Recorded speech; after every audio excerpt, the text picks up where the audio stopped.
But before doing any planting, it's always a good idea to wrap up any work that you're doing on the outside of the house, especially items that include ladder or scaffolding work. That way you don't have subs worried about trampling any plants down below, and gutters definitely fit in that category. We've had a crew working here for the last couple of days, getting a good start on the installation here. Ryan Grambert's the owner of the company, and he's had Kyle Hakola and Billy Foss here putting up the gutters. And of course you can tell by the bright shiny finish that they are working with a copper system here. All of our gutters, downspouts, and brackets come from the same manufacturer in Michigan, and they send them in these specially designed corrugated boxes so they can send really long lengths. In fact, these are 26-foot long lengths. We're using 6-inch gutters in the traditional half-round shape, but take a look at this front lip design. They came up with this to accommodate their hanging system, but you can also rest a ladder against it without worrying about it crimping up on you. Of course, it takes more than just a gutter to make a full system.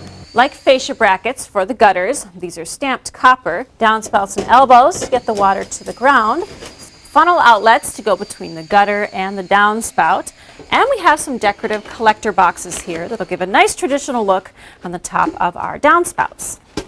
So Ryan, basic steps for installing a gutter like this, I suppose what, first you have to get up the brackets and then you start laying the gutters? Absolutely. We start with hanging all the hangers, and then from there we cut the gutter to length, put in all the outlets, rivet them in, do the soldering, and then secure it into the hangers. Okay, and then from that point you're moving on to downspouts and Yep, you go from there. absolutely. So if somebody's putting up a copper gutter system like this, what should they be looking for in a quality job? And there should be not a lot of handprints on it. The installer should be wearing gloves. Should have real nice, clean, custom miters. We measure them exactly.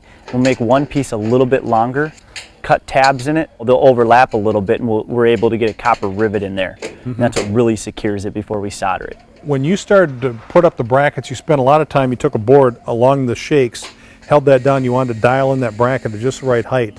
And what's the reason for that? The last thing we want to do is with this slate roof to have snow and ice coming down and ripping off the copper. So we make sure we hang it a little bit lower to avoid them problems. Yeah.